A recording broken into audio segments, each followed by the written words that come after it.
प्रस्तुत है अमृता प्रीतम द्वारा रचित कहानी शाह की कंजरी। उसे अब नीलम कोई नहीं कहता था, सब शाह की कंजरी कहते थे। नीलम को लाहौर हीरा मंडी के एक चुबारे में जवानी चढ़ी थी और वहीं एक रियासती सरदार के हाथों पूरे 5,000 में उसकी नथ उतरी थी और वहां ही उसके हुस्न ने आग जलाकर सारा शहर झुलसा दिया था। पर फिर वह एक दिन हीरा मंडी का रास्ता चौबारा छोड़कर शहर के सबसे बड़े होटल फ्लैटी में आ गई थी। वही शहर था, पर सारा शहर जैसे रातों रात उसका नाम भूल गया हो। सबके मुंह से सुनाई देता था, शाह की कंजरी। गजब का गाती थी, कोई गाने वाली उसकी तरह मिर्जे की सद नहीं लगा सकती थी। इसलिए चाहे लोग उसका नाम भूल गए थे, पर उसकी आवाज नहीं भूल सके। शहर में जिसके घर भी तवे वाला बाजा था, वह उसके भरे हुए तवे जरूर खरीदता था। पर सब घरों में तवे की फरमाइश के वक्त हर कोई जरूर कहता था, आज शाह की कंजरी वाला तवा जरूर सुनना है। लुकी छिपी बात नहीं थी, शाह के घर वालों को भी पता था। सिर्फ पता नहीं था, उनके लिए बात भी पुरानी हो चुकी थी। शाह का बड़ा लड़का जो अब ब्याहने लायक था, जब गोद में था तो सेठानी ने जहर खाकर मरने की धमकी दी थी। पर शाह ने उसके गले में मोतियों का हार पहनाकर उससे कहा था, शाहनिए, वह तेरे घर की बरकत है। मेरी आंख जौहरी की आंख है। तूने सुना हुआ नहीं है कि नीलम ऐसी चीज होता है जो लाखों को खाक कर देता है और खाक को लाख बनाता है। जिसे उल्टा पड़ जाए उसके लाख के खाक बना देता है और जिसे सीधा पड़ जाए उसे खाक से लाख बना देता है। वह भी नीलम है, हमारी राशि से मिल गया है। जिस दिन से साथ बना है, मैं मिट्टी में हाथ डालूं तो सोना हो जाती है, पर वही एक दिन घर उजाड़ देगी, लाखों को खाक कर देगी।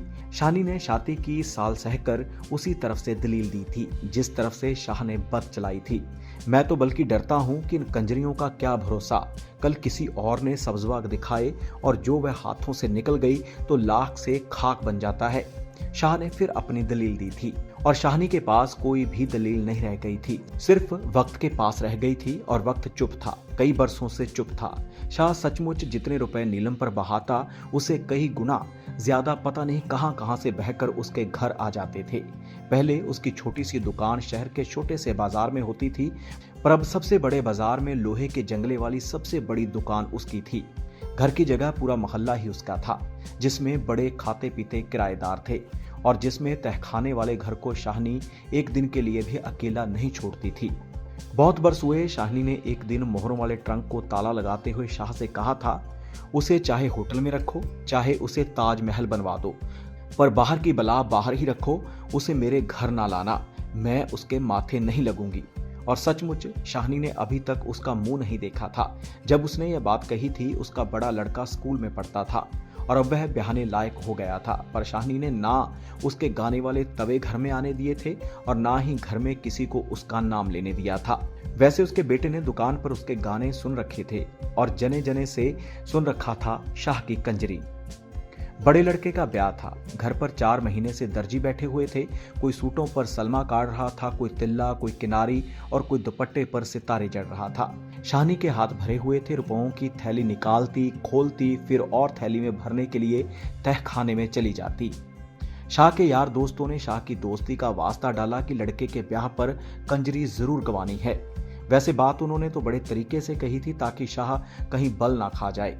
वैसे तो शाह जी बहुतेरी गाने नाचने वाली हैं, जिसे मर्जी हो बुलाओ, पर यहाँ मलिकाए तरन्नुम जरूर आए, चाहे मिर्जे की एक सदी लगा जाए। फ्लैटी होटल आम होटलों जैसा नहीं था, वहाँ ज्यादातर अंग्रेज लोग ही आते थे, ठहरते थे। उसमें अकेले अकेले कमरे भी थे, पर बड़े बड़े 3 कमरों के सेट भी। ऐसे ही एक सेट में नीलम रहती थी और शाह ने सोचा दोस्तों यारों का दिल खुश करने के लिए वह एक दिन नीलम के यहाँ एक रात की महफिल रख लेगा। यह तो चौबारे पर जाने वाली बात हुई। एक ने उज़र किया तो बाकी बोल पड़े, नहीं शाह जी, वह तो सिर्फ तुम्हारा ही हक बनता है, पहले कभी इतने बरस हमने कुछ कहा है? उस जगह का नाम भी नहीं लिया। वह जगह तुम्हारी अमानत है, हमें तो भतीजे के ब्याह की खुशी मनानी है, उसे खानदानी घरानों की तरह अपने घर पर बुलाओ, हमारी भाभी के घर। बात शाह के मन भा गई, इसलिए वह दोस्तों यारों को नीलम की राह दिखाना नहीं चाहता था। दूसरे इसलिए भी वह चाहता था कि नीलम एक बार उसके घर आकर उसके घर की तड़क भड़क देख जाए, पर वह शाहनी से डरता था। दोस्तों को हामी ना भर सका। दोस्तों यारों में से दो ने राह निकाली और शाहनी के पास जाकर कहने लगे, भाभी तुम लड़के की शादी के गीत नहीं गवाओगी, हम तो सारी खुशियां मनाएंगे। शाह ने सलाह किया कि एक रात यारों की महफिल नीलम की तरफ से हो जाए। बात तो ठीक है पर हजारों उजड़ जाएंगे, आखिर घर तो तुम्हारा है, पहले उस कंजरी को थोड़ा खिलाया है। तुम सियानी बनो, उसे गाने बजाने के लिए एक दिन यहाँ बुला लो, लड़के के ब्याह की खुशी भी हो जाएगी और रुपया उजड़ने से बच जाएगा। शाहनी पहले तो भरी भराई बोली, मैं उस कंजरी के माथे नहीं लगना चाहती, पर जब दूसरों ने बड़े धीरे से कहा कि यहाँ तो भाभी तुम्हारा राज है, वह बांदी बनकर आएगी तुम्हारे हुक्म में बंधी हुई और तुम्हारे बेटे की खुशी मनाने के लिए, हेठी तो उसकी है, तुम्हारी काहे की। जैसे कमीन कुमने आए डोम मरासी, तैसी वह। बात शाहनी के मन भा गई। वैसे भी कभी सोते बैठते उसे ख्याल आता था कि एक बार देखूं तो सही कैसी है। उसने उसे कभी देखा नहीं था, पर कल्पना जरूर थी, चाहे डर कर, सहम कर, चाहे एक नफरत से। और शहर में से गुजरते हुए अगर किसी कंजरी को तांगे में बैठते देखती तो ना सोचते हुए भी सोच जाती, क्या पता वही हो, चलो एक बार मैं भी देख लूं। वह मन में घुल सी गई। जो उसको मेरा बिगाड़ना था बिगाड़ लिया, अब और उसे क्या कर लेना है, एक बार चंद्रा को देख तो लूं। शाहनी ने हामी भर दी, पर एक शर्त रखी, यहाँ ना शराब उड़ेगी ना कबाब, भले घरों में जिस तरह गीत गाए जाते हैं उसी तरह गीत करवाऊंगी। तुम मर्द मानस भी बैठ जाना, वह आए और सीधी तरह गाकर चली जाए, मैं वही 4 बतासे उसकी झोली में डाल दूंगी जो और लड़के लड़कियों को दूंगी, जो बन्ने सहरे गाएंगी। यही तो भाभी हम कहते हैं। शाह के दोस्तों ने फूंक दी, तुम्हारी समझदारी से तो घर बना है, नहीं तो क्या खबर क्या हो गुजरना था। वह आई। शाहनी ने खुद अपनी बग्गी भेजी थी। घर मेहमानों से भरा हुआ था। बड़े कमरे में सफेद चादरें बिछाकर बीच में ढोलक रखी हुई थी।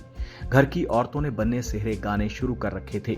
बग्गी दरवाजे पर आके रुकी तो कुछ उतावली औरतें दौड़कर खिड़की की एक तरफ चली गईं और कुछ सीढ़ियों की तरफ। अरे बदसगनी क्यों करती हो, सहरा बीच में ही छोड़ दिया, शाहनी ने डांट सी दी, पर उसकी आवाज खुद ही धीमी सी लगी, जैसे उसके दिल पर एक धमक सी हुई हो। वह सीढ़ियां चढ़कर दरवाजे तक आ गई थी। शाहनी ने अपनी गुलाबी साड़ी का पल्ला संवारा, जैसे सामने देखने के लिए वह साड़ी के शगुन वाले रंग का सहारा ले रही हो। सामने उसने हरे रंग का बांकड़ी वाला गरारा पहना हुआ था, गले में लाल रंग की कमीज थी और सिर से पैर तक ढलकी हुई रेशम की चुनरी एक झिलमिल सी हुई। शाहनी को सिर्फ एक पल यही लगा जैसे हरा रंग सारे दरवाजे में फैल गया था। फिर हरे कांच की चूड़ियों की छनछन हुई तो शाहनी ने देखा कि एक गोरा गोरा हाथ एक झुके हुए माथे को छूकर अदा बजा रहा है और साथ ही एक झनकती हुई सी आवाज, बहुत बहुत मुबारक शाहनी, बहुत बहुत मुबारक। वह बड़ी नाजुक सी पतली सी थी, हाथ लगते ही दोहरी होती थी। शाहनी ने उसे गांव तकी के सहारे हाथ के इशारे से बैठने को कहा तो शाहनी को लगा कि उसकी मांसल बाह बड़ी ही बेडोल लग रही थी। कमरे के एक कोने में शाह भी था, दोस्त भी थे, कुछ रिश्तेदार मर्द भी थे। उस नाजनीन ने एक कोने की तरफ देखकर भी एक बार सलाम किया और फिर परे गांव तकी के सहारे ठुमक कर बैठ गई। बैठते वक्त कांच की चूड़ियां फिर शनकी थी। शाहनी ने एक बार फिर उसकी बाहों को देखा, हरे कांच की, और फिर स्वाभाविक ही अपनी बाह में पड़े हुए सोने के चूड़े को देखने लगी। कमरे में एक चकाचौंध सी छा गई थी। हर एक की आंखें जैसे एक ही तरफ उल्ट गई थी, शाहनी की अपनी आंखें भी, पर उसे अपनी आंखों को छोड़कर सबकी आंखों पर एक गुस्सा सा आ गया।